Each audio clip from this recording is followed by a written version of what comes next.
Dear student, कैसे हैं आप लोग? उम्मीद है बहुत बेहतर होंगे। बहुत स्वागत है आपका मिशन शेड्यूल प्रोग्राम में। हम लोग पढ़ रहे थे परसेंटेज। परसेंटेज पर एक प्रैक्टिस सेट आपने देख लिया। अब आप देखेंगे आगे ऐसे कैसे सवाल बनते हैं, उन पर हम लोग चर्चा करेंगे। प्रैक्टिस सेट 2 है, तो मुझे उम्मीद है कि आपने पिछला सेट लगा ही लिया होगा। आइए देखते हैं इस सवाल में क्या है, कैसे लगाया जाता है, ऐसे सवालों को हैंडल कैसे किया जाता है, यही हम लोग को सीखना है। और चलो देख, तो हमारे पास सवाल है। एक आदमी अपने एक निश्चित राशि को अपनी पत्नी, बेटा और बेटी के बीच में बांटना चाहता है। उसकी पत्नी को राशि का 45% मिलता है, उसके बेटे को राशि का 30% मिलता है, उसके बेटे को राशि का 30% मिलता है। हाँ, एक बार बेटे को 30% मिलता है और राशि का 30, ठीक है। और उसकी बेटी को शेष इतना मिलता है। मतलब यह बात दो बार लिखी गई। हाँ, देखो, उसके बेटे को राशि का 30% मिलता है, दो बार हो चुका है। और बेटी को इतना पैसा मिलता है, तो पत्नी को कितना रकम मिली? पहले तो कुल रकम देख लो भाई। अच्छा बताओ, मान लो कुल रकम एक्स रहा होगा, सपोज करो। तो 45% तो पत्नी को मिल गई और 30% बेटा को मिल गया। 45 और 30 कितना होता? 75। 75 तो मिल गया। इसका मतलब 25% बचा होगा। यानी कुल रकम का 25% वैल्यू बची है, वही बेटी को मिली होगी। और बेटी को मिली कितनी है? 625,000। खत्म हो गया। अब बताओ, क्या मैं लिख सकता हूँ 25 गुणा 25 और 100 से गुणा करोगे तो एक्स की वैल्यू कितनी आ जाएगी? 25 लिख करके 5 जीरो, 1 2 3 4 5, 25 लाख रुपए थे उसके पास। अब उनका पत्नी को क्या मिला भाई? इसका 45% मिला होगा। इसका कितना मिला होगा? 45% पत्नी को मिला होगा। तो डबल जीरो कैंसिल कर लो, 3 जीरो लगा दिया। और फिर 25 25 125 12, 25 100 112, 11 25 ट्रिपल जीरो। ये आपका उत्तर हो गया। कुल रकम थी कितना? 25 लाख। उसका 45% पत्नी को मिला है, 11,25,000 पत्नी को मिला है।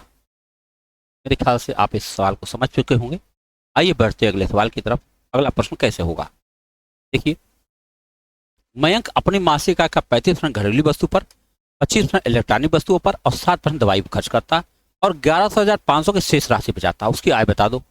भाई ये सारे जोड़ने, देखो शेष शब्द यहाँ इस्तेमाल हुआ नहीं।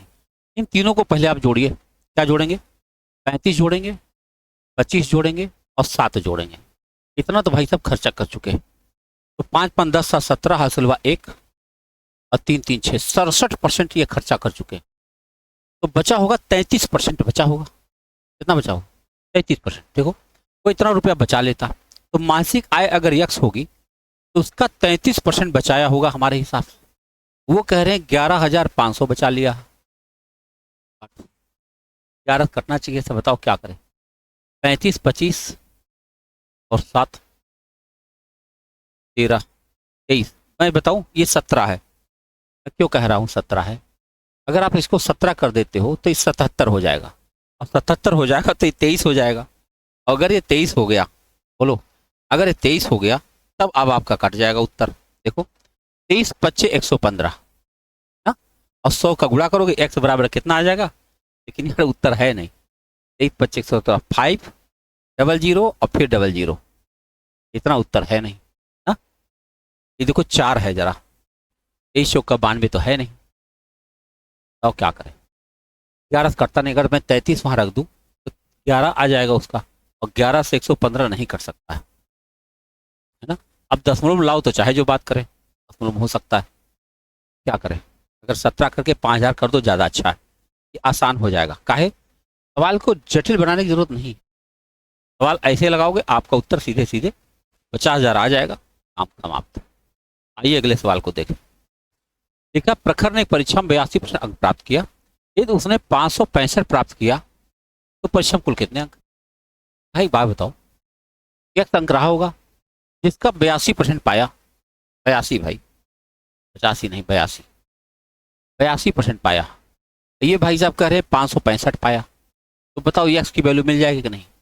565 गुणा 100/82 काटो। पहले 2 से काटते हैं, 41 हो जाएगा, 50 हो जाएगा। अब 41 से कटना चाहिए। 41 से केम 41, 155 हो जाएगा। संख्या ही ऐसी मिल रही कि पूरा कटता नहीं। 565 है, 41 से अगर आप काटते हो इसको एक बार में ये बनता है 5 5 1। अब बताओ क्या करें, 31 होता तो आराम से कट जाता, 31 बच्चे होता है, 15 बच्चे 75 भी नहीं है। ये है लफड़ा। प्रखर ने एक परीक्षा में 82 अंक प्राप्त किए, यदि उसने इतने अंक प्राप्त किए, 565 प्राप्त किए, परीक्षा में कुल कितने अंक है? तो ये संख्या कटने वाली है नहीं। अगर मैं इसको कुछ बनाने की कोशिश करूं तो कई बार में करूं, बच्चे 16 बार में अगर काटना चाहूं तो 16 बार में क्या आएगा, वो गिनती बदल देता हूँ। 6 केम 6 और 6 चौक 24, यानी कि 6 में से 5 गया 1, 14 5 गया 9, 91 और मिला दो इसमें। 91 अगर मैं इसमें और मिला देता हूँ, 5 1 6 और 9 6 15, 665 है ये। 565 या 665 कर दो आप, क्या बताऊं मैं। अगर मैं यहाँ 665 कर देता हूँ तो क्या फायदा मिल जाएगा, देखो। अगर मैं इसको 665 कर देता हूँ, 656, तो क्या हो जाएगा, इससे ये 16 बार में कट जाएगा, 16 25 80, 800 उत्तर आ जाएगा। ये 800 विकल्प सही चला जाएगा, है ना। तो लिखते समय कभी कभी क्या होता है, जब आप टाइपिंग में देखेंगे तो गलती हो जाती है एक अक्षर की, और वो गलती ज्यादा तब हो जाती है, और उस लाट में जो लिखा जा रहा है उसमें माइंड स्टेटस कहीं भी डिस्टर्ब हुआ, कई गलतियां हो सकती। मीना ने इंग्लैंड के खिलाफ 303 रन बनाए, जिसमें उन्होंने 32 चौका 4 छक्का लगाया। मीना द्वारा विकेट के बीच दौड़कर कितने रन बनाए, लगभग कितना %? बताओ, अगर 32 चौका लगाए हैं भाई साहब, तो 32 गुणा 4 128 ना, 4 दूना 4 3 12, और 4 छक्का लगाए हैं तो 24 रन तो भाई साहब ऐसे दौड़ लिए। तो 8 4 12, 2 2 4 1 5 और 152 रन।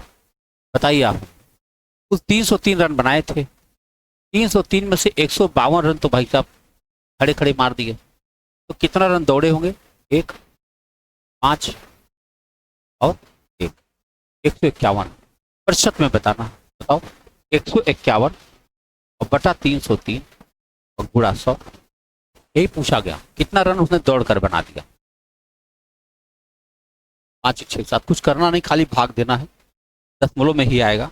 15100 में 303 से भाग दे देना, कै बार जाएगा? 3 5 15, 5 बार नहीं जाएगा, 4 बार जाएगा। 4 3 12,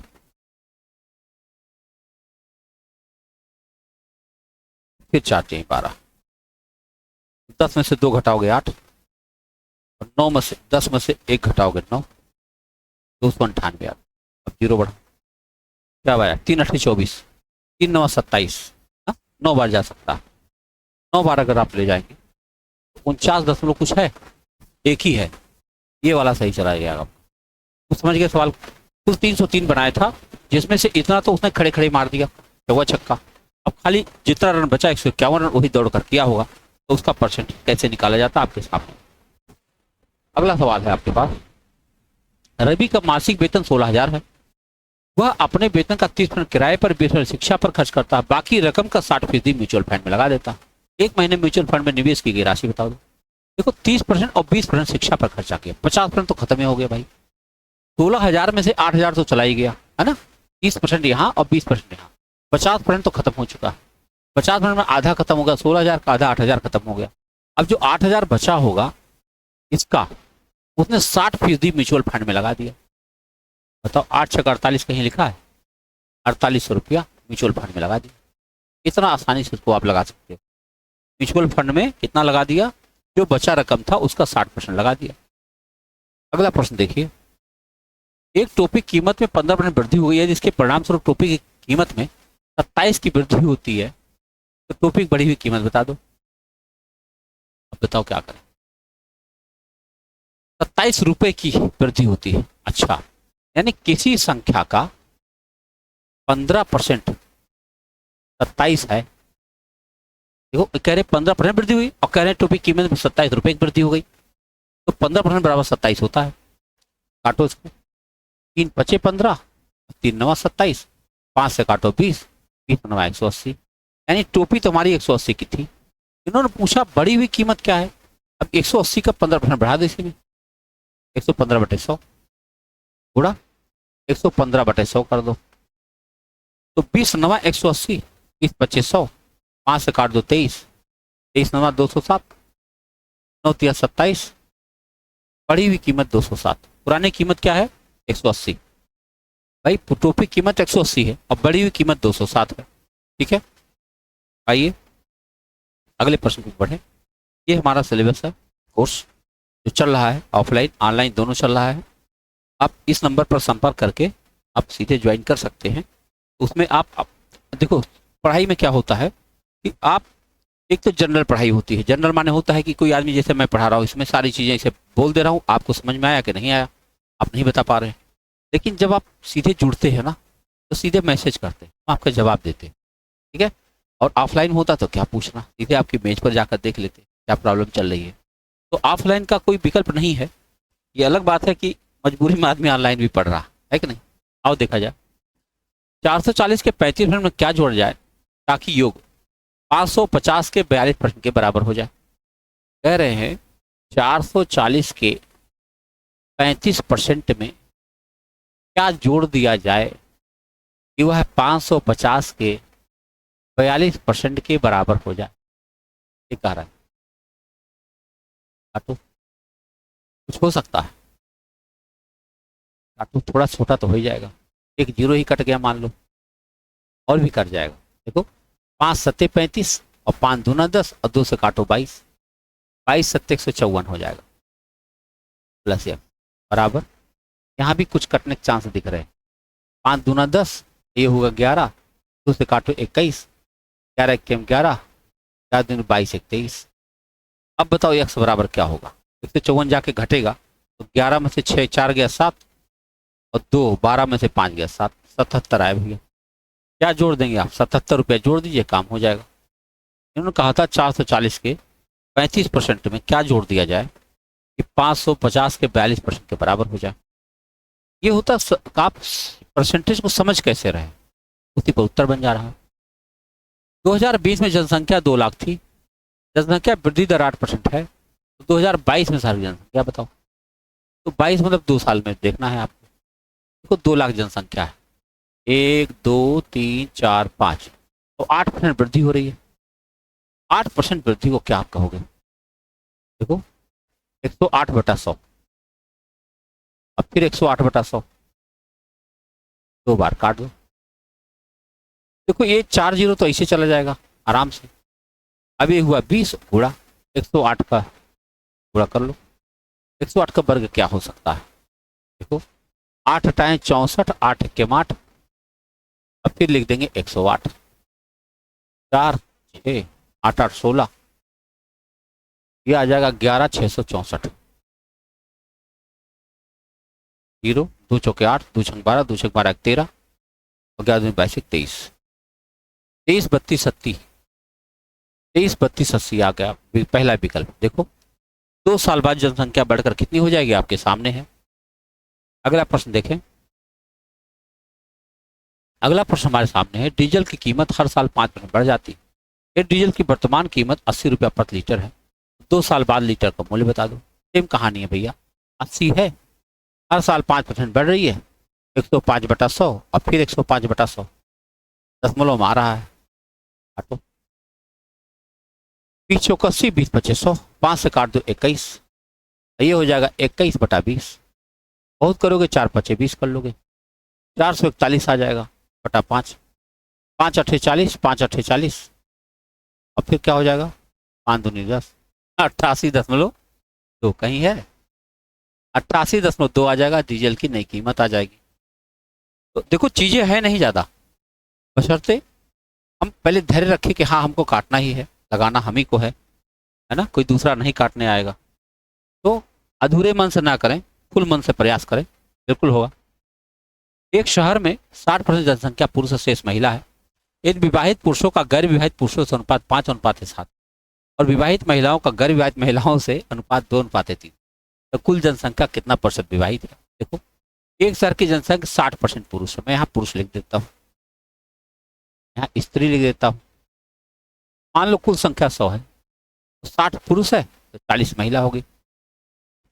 अब क्या करें, विवाहित पुरुषों का विवाहित और गैर विवाहित का अनुपात 5:7 है। जरा यहाँ लिख दूं मैं विवाहित और अविवाहित 5:7 है। क्या इनको आप बांट सकते हैं 5:7? 5×7 = 12, 25×8, 5×5 = 25, 5×7 = 35। अब जो महिलाओं में विवाहित में अविवाहित देख लो, विवाहित अविवाहित, ये 2:3 है। तो 2 3 5 8 40, 8 दूनी 16, 8 3 24। अब सवाल क्या है, कुल संख्या का कितना प्रतिशत विवाहित है? यही तो है भैया। 25 और 16 कितना होता है? 41। 41% विवाहित है बस, क्योंकि हमने कुल संख्या 100 ले रखी है। 100 लेने से फायदा ये मिलेगा, जितना गिनती आएगी वही हमारा उत्तर बन जाएगा, परसेंटेज निकालना नहीं पड़ेगा। देख लो 25 और 16 मिलकर कितना हुआ? यही लोग विवाहित है। 41% लोग विवाहित है 100 में से। समझ पाए? बहुत बढ़िया सवाल है ये। इतना अच्छा सवाल इतने आसानी से हल किया है आपने। अब देखिए उसको लगा के खुद देखिएगा, मजा आएगा। रमेश ने सुरेश से 30% अधिक निवेश किया। सुरेश ने अरुण से 40% कम निवेश किया। जिसने 8,000 रुपये का निवेश किया, उन सभी का निवेशों द्वारा कुल राशि बताओ। इनका नाम है रमेश, इनका नाम है सुरेश, इनका नाम है अरुण। ठीक, सुरेश ने अरुण से 40% कम निवेश किया। किसने? 8,000 का निवेश किया। किसने? सुरेश ने। बोलो। सुरेश ने अरुण से 40% कम निवेश किया। जिसने 8,000 का निवेश किया। किसने माने कौन? यही लफड़ा है इसमें, यही लफड़ा है। पहले देख लो, रमेश सुरेश से 30% अधिक निवेश। अगर इसने 100 निवेश किया, इसने 130 निवेश किया। हम चाहें तो अब 0 0 1 काट सकते, 10-13 का अनुपात आ गया। अब क्या कहते हैं, सुरेश ने अरुण से 40% कम निवेश किया। अरुण का जो निवेश है उससे 40% कम है ये। अगर 40% कम है तो 60% है। जरा बताओ, अरुण के निवेश को हम 8,000 अभी मान के चलते। अब इससे 40% कम निवेश किया, यानी 60% निवेश। इसका 60% कितना होगा? 4800 आएगा ना। तो इसका 60% कितना होगा? 8 छके 48। जरा बताओ, 10 की वैल्यू 4800 है, तो 13 की वैल्यू क्या हो जाएगी? क्या हो जाएगी बताओ? 0 0 करेगा, 480 का 13 से गुणा करो, तो 13 0 0, 13 8 104, 10 13 52, 10 62। अब इन्हीं तीनों को जोड़ना है, कुल निवेश मिल जाएगा। ये 0 आ गया, और देखो पहला 0 कट गया। अब फिर क्या हुआ? दूसरा 0 जोड़ो, 4 नहीं है, एक जगह दिख रहा, 0 8 और 2 10। हासिल हुआ 1, मिल रहा है 9 4 13 6 19। सही है, 19 0 4 0। ये आपका उत्तर आ गया। हमने क्या किया, अरुण के निवेश को 8,000 मान लिया, और उससे 40% कम 60% निवेश इनका था। और ये वैल्यू 13x मान लो, तो 10x की वैल्यू अगर 4800 है, x की वैल्यू 480 आ गई, तो 13x की वैल्यू इतनी आ गई। और तीनों का निवेश हमने जोड़ लिया, 19 0 4 0 आपका उत्तर बन गया। आगे बढ़े, अगला प्रश्न हमारे सामने है। एक परीक्षा में 40% छात्र लड़कियां थी।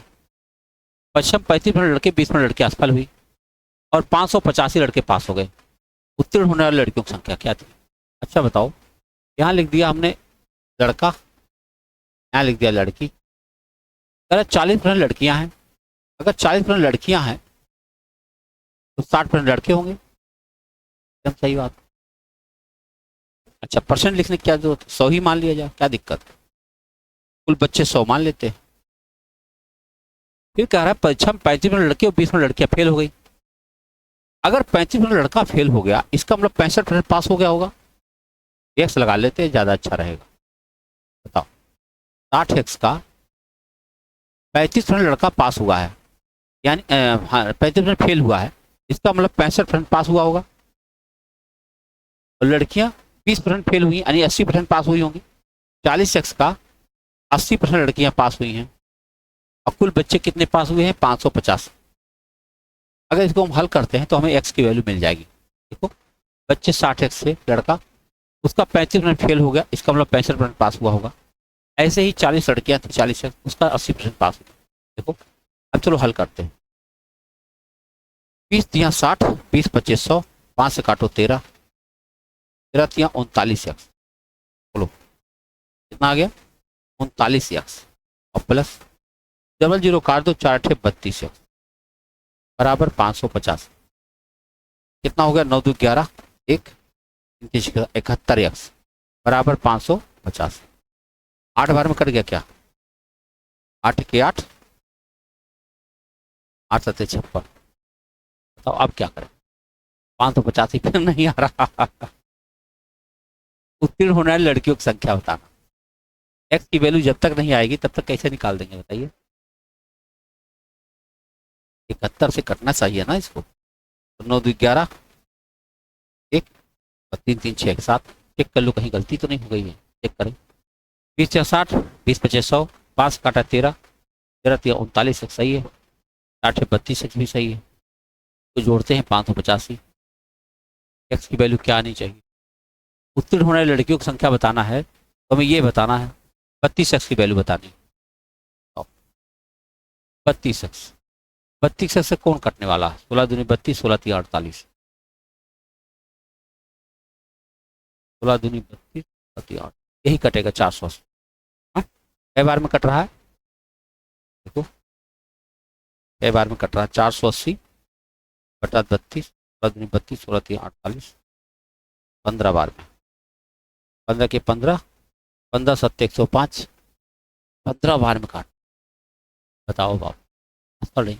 और 500, ओहो सॉरी, इसमें कहा है कि 585 लड़के उत्तीर्ण और हमने कुल संख्या निकाला। अरे सॉरी, देखो भाई लड़के पास हो रहे हैं मतलब क्या हुआ? ये इसका जो है हम जान रहे हैं 60 एक्स का केवल 35% नहीं 65%, 65% लड़का पास हुआ और उनकी संख्या दे रखी है 550। खाली लड़के की बात हो रही, हमने कुल बच्चे ना समझ लिया। देख लो अब काट दो, बस काम खत्म हो गया। आप तो जान ही रहे हो कितना आ रहा था ये 3 और 5 और 5 से इसको काट दिया 13 3 39, 39 एक्स बराबर 585। बताओ एक्स की वैल्यू क्या आएगी? अब 15 आ जाएगी। हाँ 15 इसको 35 13, 15 से 45 13, ठीक है 15 आ गया। अब बताओ इसका हमें लड़कियां कितनी पास हुई? तो हमें पता चला था कि भाई 40 एक्स का 80% लड़कियां पास हुई थी, यानी कुल लड़कियां कितनी पास हुई हैं? 32 एक्स। और एक्स की वैल्यू हमें 15 आ गई है तो 32 गुणा 15 कर देंगे 480 आ जाएगा। उत्तर तो आ गया 480, है ना? तो उत्तर तो 480 आ ही गया है, लेकिन यहाँ समझने में समस्या थी। आइए बढ़ते अगले सवाल की तरफ। अगला प्रश्न हमारे सामने है, रिया अपनी आय का 66 से 2/3% खर्चा करती है।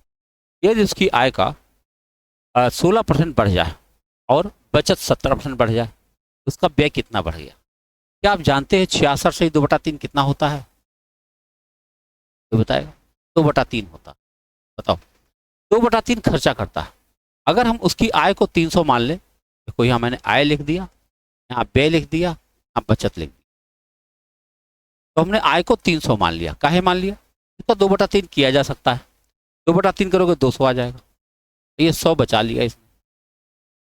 अब करें उसकी आय 16% बढ़ गई, 16% बढ़ गई, 16 3 48 बढ़ गई, इसका मतलब 348 उसकी आय हो गई। और उसकी बचत 17% बढ़ गई, यानी 117 हो गई। बताइए आप, कमाता है 348, बचाता है 117, खर्चा क्या करता है? 8 में से 7 घटाओ 1, 4 में से 1 घटाओ 3, 3 में से 1 घटाओ 231। बताओ 200 पहले बचा खर्चा करता था, अब 231 खर्चा कर रहा, 15.5 कहीं है, 15.5% उसका व्यय बढ़ गया। देख लो 21 बढ़ा है 200 में, तो हमें क्या बढ़ेगा? 31 बटा 2 15.5। बहुत बढ़िया सवाल है, इतना बढ़िया है कि देखो बिना कुछ किए उत्तर आपके सामने। आइए अगला सवाल देखें। ये हमारे क्लासेस हैं, इस नंबर पर संपर्क करके आप संस्था से जुड़ सकते हैं और अपने पढ़ाई को एक नया आयाम दे सकते हैं, है ना? सामने रहते हैं तो कुछ अलग पढ़ाई होती है कि नहीं? यहाँ पे क्या होता है कि थोड़ा सा सामने एक कैमरा और बोलो, आओ देखा जाए। सोनू कुमार अपने मासिक वेतन का 42% भोजन पर खर्चा कर रहा है, 16% किराए पर खर्चा कर रहा है, 10% मनोरंजन पर खर्चा कर रहा है, अच्छा, 7% परिवहन पर खर्चा कर रहा है। लेकिन पारिवारिक कार्यक्रम के कारण 18,000 की आवश्यकता को पूरा करने के लिए उसे एक साहूकार से इतना रुपए का ऋण भी लेना पड़ा। मासिक वेतन बता दो।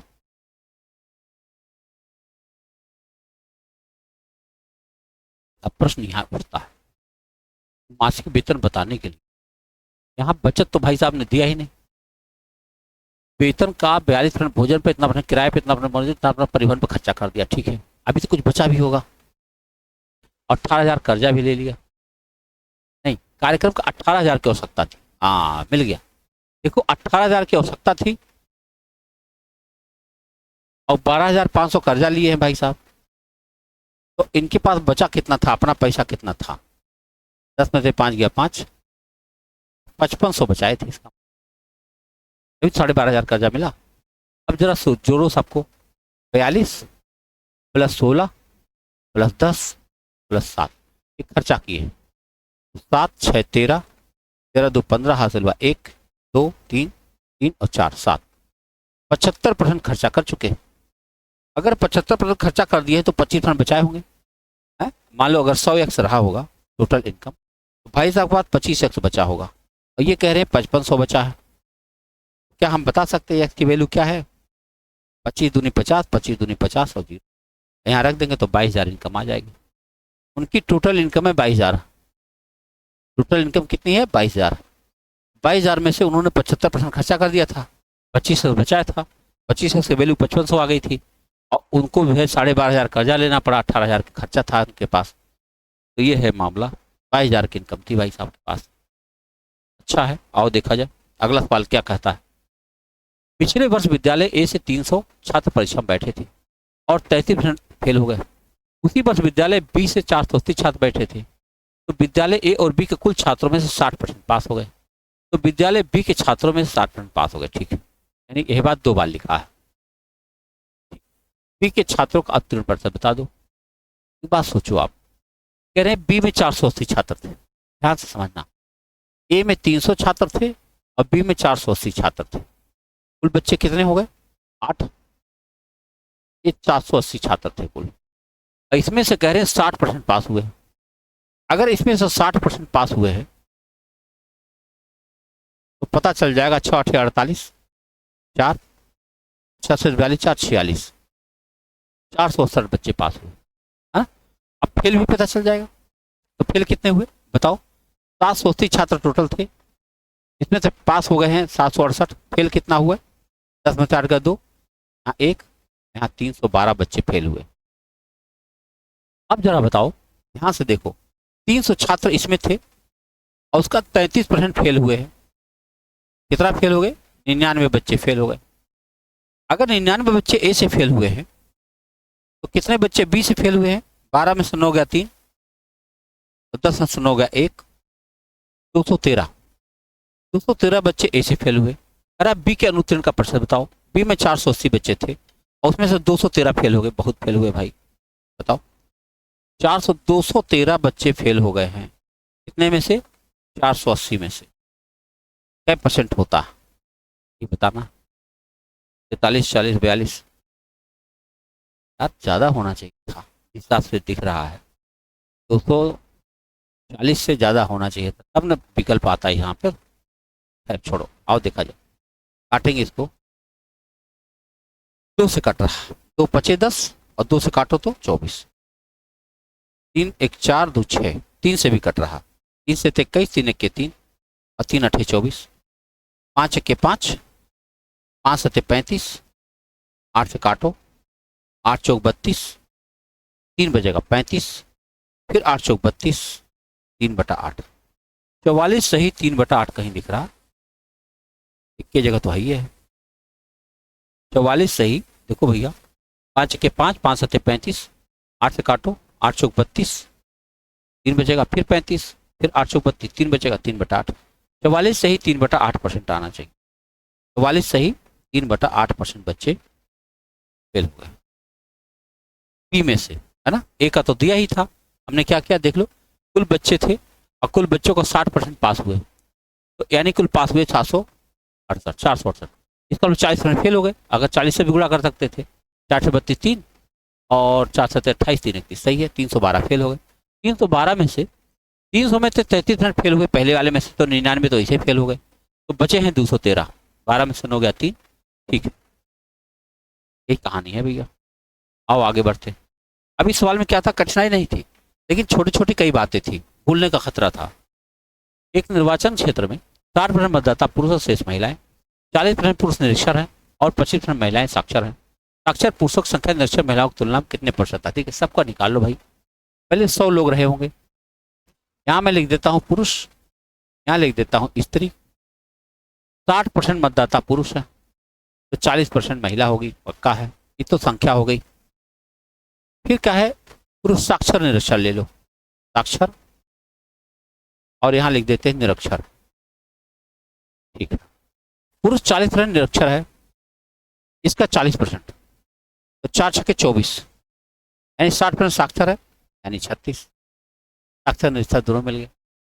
अब क्या है, 25% महिलाएं साक्षर है, इसका 25% कितना होता है, 1/4। इतना निरक्षर है, इतना महिलाएं साक्षर है।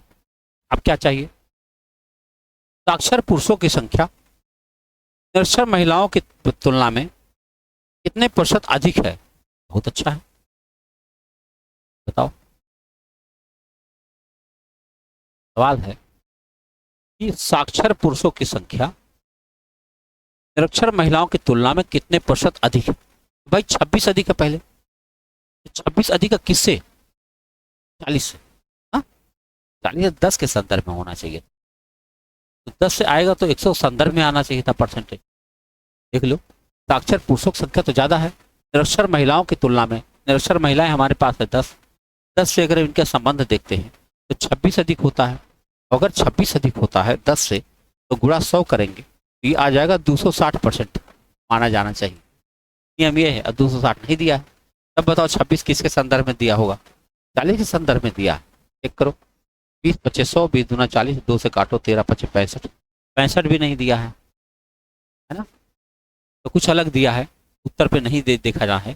फिर से देख लो, सारी बातें स्पष्ट आपके सामने है। 60% पुरुष है, इससे महिला 40 हो गई। ठीक है, 40% पुरुष निरक्षर है, इसका 40% कितना होगा, 6 चौक 24 होगा, तो 60% पुरुष साक्षर हो जाएगा। ठीक है, और 25% महिलाएं साक्षर हैं। ओके सॉरी, काहे गलती हो रही भाई, 25% महिलाएं साक्षर हैं, यानी 10 महिलाएं साक्षर, तो निरक्षर हो गई 30। यार 6 ही अधिक है ना, देखो देखा जाए इससे तो 6 ही तो अधिक है, बताओ, तो 20% आएगा, सही है। देखो इससे तो खाली 6 अधिक है, हम खत्म। तो आप देख रहे हैं सवाल को, क्या सवाल है ना। अगला सवाल देखिए, एक परीक्षा में 55% उम्मीदवार लड़के हैं और 60% लड़के और 75 लड़कियां पास हुई और 315 लड़कियां फेल हो गई। असफल होने वाले लड़कों की संख्या बता दो। मान लेता हूं 100x टोटल रहे होंगे, तो यहाँ लड़का लिख देता हूँ, यहाँ लड़की लिख देता हूँ। कह रहे 55% लड़के हैं, 55x लड़के हो गए, तो लड़कियां कितनी हो गई, 45x। ठीक है, और 315 लड़कियां फेल हुई। हमारे हिसाब से 75% लड़कियां फेल हो गई हैं, पास हो गई। अगर 75% लड़कियां पास हुई हैं, इसका मतलब 25% लड़कियां फेल हुई हैं, और उनकी संख्या दे रखी 315। बताओ, 45x का 25% की संख्या दे रखी है 315, इससे अभी मुझे x की वैल्यू मिल जाएगी। काटो, 25 चौक का 100, x बराबर क्या हो गया, 315 गुणा 4/45, 5 1 6 3, 9 5 45, 9 3 27, 9 5 45, 5 7 35, 7 चौक 28। एक्स की वैल्यू हमारे पास 28 आ गई। ठीक है, अब हमें बताना क्या है, हमें बताना है असफल होने वाले लड़कों की संख्या बता दो। असफल होने वाले लड़के कितना है, देखो 60% लड़के पास हुए हैं, 40% फेल हुए होंगे। बताओ, 55x का 40% बच्चे फेल हुए, इन्हीं की संख्या बतानी, और x की जगह 28 लिख सकते हैं। तो अगर ये x मैं यहाँ हटा दूं तो गुणा 28 कर सकता हूँ। काटो, तो देखो 20 दूना 40, 20 25 100, 5 से काट दो तो हो जाएगा 11, 11 दूनी 22 गुणा 28 ही करना है, तो 22 8 176, 17, 6 दो जगह है, 22 44 और 17, 44 और 17 मिलाओगे तो कितना हो जाएगा, 51 61। बताओ भाई, 616 आपका उत्तर आया। कितना आ गया, 616 लड़के फेल हो गए। बहुत फेल हो गए ना, इतना बच्चों को नहीं फेल होना चाहिए। अब इन सवालों में देख लीजिए, आपके कैलकुलेशन बिना मतलब ज्यादा हो रहा, सवाल बड़े नहीं है, बस सवाल में कैलकुलेशन बढ़ रहा।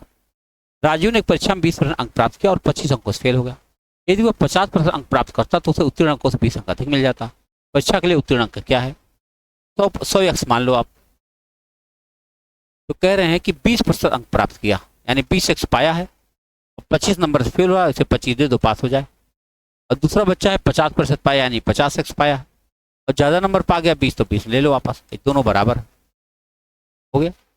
अब बताइए, अगर हम 20 इधर ले आए तो 30x हो जाएगा, अब 20 इधर ले जाएंगे तो 45 हो जाएगा। एक्स की वैल्यू क्या हो जाएगी? 45/30, 15 तिया 45, 15 दूना 30, 150। बताओ कुल बच्चे क्या चाहिए था? परीक्षा के लिए उत्तीर्ण अंक क्या है? अगर एक्स की वैल्यू 3/2 आ जाए, यहाँ रख दो चाहे वहां रख दो, तो देखो एक्स की वैल्यू अगर हम यहाँ रख दें तो हो जाएगा 20 गुणा 3/2 और प्लस 25, 2 से काटो 10 या 30, 30 और 25 कितना होता है? 55। 55 नंबर पा जाता तो पास हो जाता। कितने में से? 150 में से। हाँ, 150 में से उन्होंने पूछा था उत्तीर्ण प्रतिशत, उत्तीर्ण अंक क्या है, तो 55 अंक है। परसेंट कहता तो हम उसको परसेंट में निकालते, अंक खाली पूछा था। एक परीक्षा में एक छात्र को 64 अंक मिला, फिर भी वह 20% अंकों से फेल हो गया। 20% से फेल हो रहा। यदि उत्तीर्ण प्रतिशत 40% है तो परीक्षा का अधिकतम अंक क्या है? जरा ध्यान से देखो, कह रहे उत्तीर्ण प्रतिशत 40% है। देखो 100x की परीक्षा है मान लो, और 40x पा जाता तो पास हो जाता है? फिर क्या करा, 64 अंक पाया और 20% अंकों से फेल हो गया।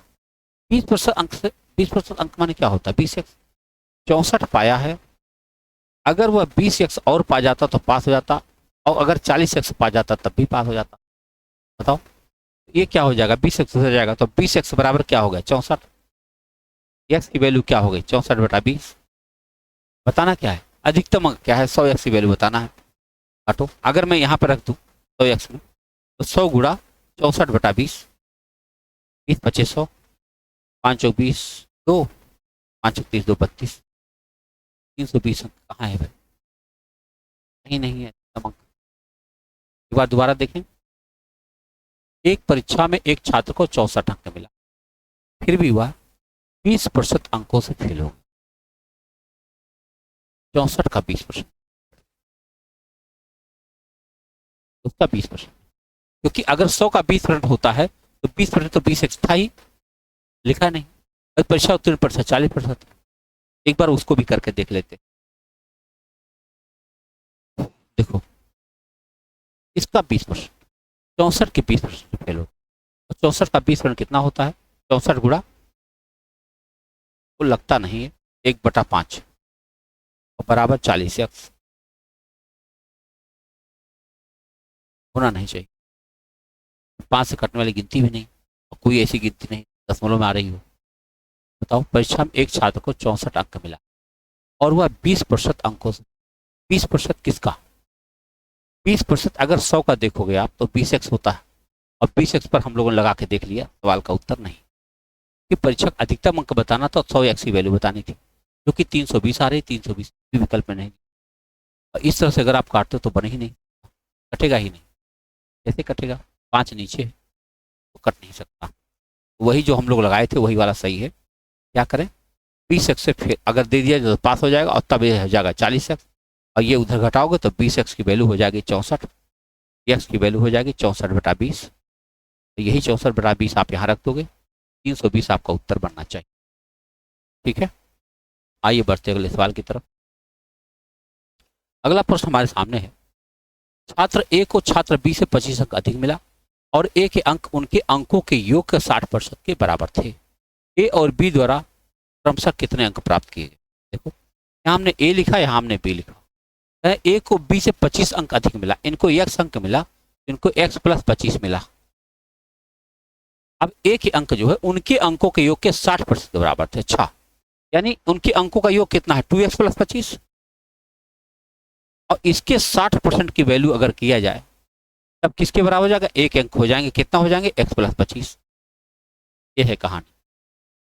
तो ए और बी के अंक कितने? देखो 20 या 60, 20 25 100, 5 का गुणा उधर, 3 का गुणा इधर करो, तो 3 दूना 6x प्लस 25 या 75 बराबर 5x और प्लस 125। अगर मैं 5x इधर करूं तो x, और 75 उधर ले जाऊं तो 50, x की वैल्यू 50। करे अब इनको 50 मिला, इनको 75 मिला होगा, तो 75 और 50 का मामला होना चाहिए। ए और बी को कितना कितना मिला, 75 और 50 मिला होगा। बहुत अच्छा सवाल। अगला प्रश्न देखें। देखा, एक गांव की जनसंख्या 9000 है, यदि वार्षिक जन्म दर 12.5% है और जनसंख्या की गणना करें, और जनसंख्या क्या गणना करें, कैसे साल बाद, कुछ लिखा ही नहीं। देखा, और जनसंख्या गणना करें यानी कैसे साल बाद, 1 साल बाद, 2 साल बाद, 3 साल बाद, है ना। तो 9/8 9/8 हो रहा है। देखो 9000 से कब तो है नहीं, इसका मतलब बाद का ही घटना है। तो कई बार में होगा, काट कर देख लो। 9/8 एक ही बार होगा मेरे ख्याल से। ये 12.5% माने होता है 1/8।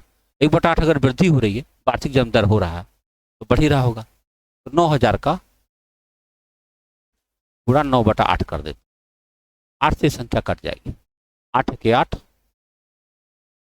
10, फिर 8 के 8 20, 8 दिन 16, 8 पे 40। और देखो 9 5 45, 45 5 है एक जगह पे, 4 9 18 4 22 नहीं। इसका मतलब ये हुआ, यह यहाँ पर सन देना चाहिए था, कितने वर्ष की बात हो रही है, कितने वर्ष बाद की जनसंख्या पूछी जा रही है। अगर कितने वर्ष बाद की जनसंख्या पूछी जाएगी तब यह सवाल का उत्तर बन सकता है। आइए अगला सवाल देखें। अगला प्रश्न है कि एक शहर की जनसंख्या 56,000 है, पहले वर्ष 12.5% बढ़ती है, दूसरे वर्ष में 6% बढ़ती है, तो 2 वर्ष के अंत में शहर की जनसंख्या क्या है। देखो 56,000 है, अब ये सही है। अब इसमें पहले प्रश्न 12.5% बढ़ी, तो 112.5/100 हो जाएगा। और दूसरे वर्ष 6% बढ़ी तो 106/100 हो जाएगा। बस यही इतना काटना, एक जीरो में बढ़ा दूँ तो दशमलव जाएगा। देखो ये कट रहा है, ये आ जाएगा 9/8 आ जाएगा कि नहीं। पहले 25 से काटते हैं, 25 चौके 100, 25 25 125, 25 चौके 100, फिर 5 9 45, 5 8 40। सही है। इसको फिर थोड़ा सा कर लो, थोड़ा सा, 2 25 10, 2 3 6, ए हो जाएगा 50। अब कुछ कर सकता है, देखो 0 0 यहाँ से काट दो, अब कर सकता है 8 7 56। देखो 8 7 56, अब 5 से फिर काट सकते हो आप, 5 1 5, 5 चौक 20, एक गुणा करना, तो 14 9 126 और गुणा 53, यही करना। और गुणा कर लेते हैं, 0 3 6 18, 1 बातें 36 1 37 और 0 5 6 30, 3 12 25 8 3 63, 0 8 7 9 6 6 9 7 8 कहीं आहे भैया। फिर से देखो 3 1 18, ठीक, बातें 36 37, 5 से करो तो 2 50, ठीक है। 5 से अगर हम काटते हैं तो 5 से 5 1 3, 12 5 8 3 63, 8 7 3 6 है यार। गलती एक बार होती तो बार बार, है ना। देखो ये हो जाएगा 66,680। कितना हुआ, 66,780 आपका उत्तर बन रहा। अगला प्रश्न देखें।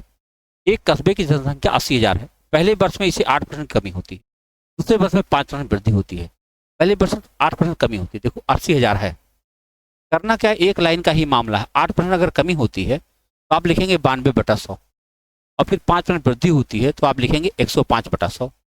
बस यही इतना करना और आपका उत्तर बन जाएगा।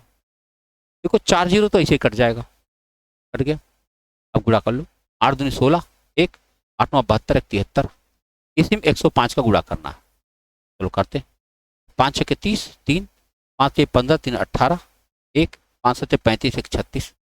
अब जीरो से गुणा करना नहीं है, चलो फिर से करें, 1 से करें 736, जोड़ो 6 6 12, 3 3 6 1 7, 77 28। अब देखो सही है क्या सवाल के साथ में कि जब आप कैलकुलेशन करते हो तो आपका ध्यान एकदम एकाग्रचित होना जरूरी है। कहीं से इधर से उधर हुआ, एक अंक गड़बड़ा है, फिर से गुणा करना होगा। 2 उम्मीदवारों के बीच हुए चुनाव में एक उम्मीदवार को वैध वोटों का 60% मिला है, कुल 20% वोट अवैध थे, और यदि कुल 16,250 वोट थे तो उम्मीदवार के प्राप्त वैध वोटों की संख्या क्या है। देखो कुल वोट हमारे पास है 16,250, इसमें से 20% अवैध हो गए। अगर 20% अवैध हो गए तो 80% सही वोट बचे होंगे, और इसमें से भी वैध वोटों का 60% भाई साहब को मिला। यही बताना है बस।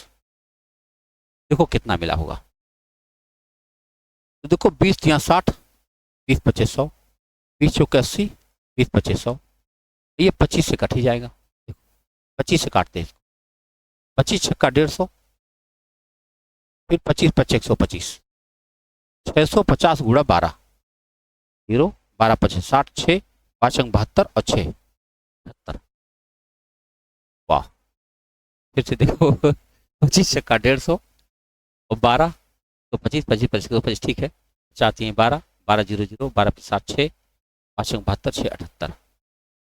अच्छा, यदि कुल वोट इतने थे, कुल वोट इतने थे तो कह रहे दूसरे उम्मीदवार को। ओके, अगर आप दूसरे उम्मीदवार की बात करते हैं, ध्यान से देखो, अगर आप दूसरे उम्मीदवार की बात करते हैं क्या होने जा रहा, ध्यान से देखना।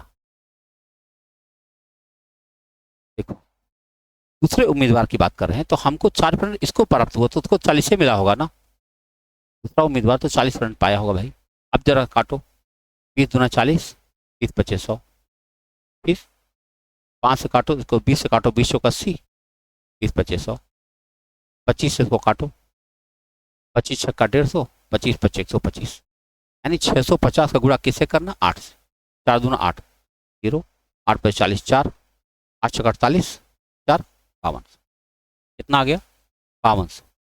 दूसरे वाले को मिला, वो पहले वाले को मिला था 60%, दूसरे वाले को मिला कितना 52%, अरे 40%।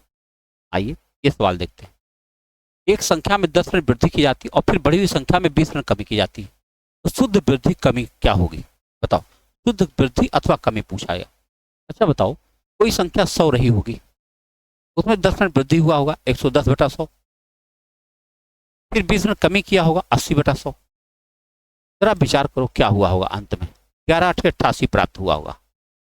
100 था कोई चीज, 88 प्राप्त हुआ है, तो क्या आप कह सकते हैं 12% की कमी हो गई, बहुत आराम से 100 मान करके। तो आप देख रहे हैं कि सवाल में जब हमारे पास कैलकुलेशन बढ़िया होता है, पूरे कागज चित भावना से जब आप सवाल लगाते हैं, एक बार में उत्तर बनता, सवाल के अंदर कठिनाई नहीं होती, कैलकुलेशन मिस्टेक होता है और उसी को सुधारने की जरूरत पड़ती है ना। तो अभ्यास होता है, बहुत सारे विद्यार्थी हैं तो गणित में ठीक पकड़ बन चुकी है, बस अभ्यास की आवश्यकता पड़ती है। अभ्यास एक ऐसी चीज है इसमें जब आप 50% लेकर बैठते होंगे, इसमें कई सारे सवाल गलत हो जाते हैं, यही समस्या है, खाली इसी को सुधारने की जरूरत है। तो जब मिलकर अभ्यास करेंगे निश्चित रूप से सुधरेगा। बहुत बहुत धन्यवाद, मिलते हैं अगले वीडियो के साथ।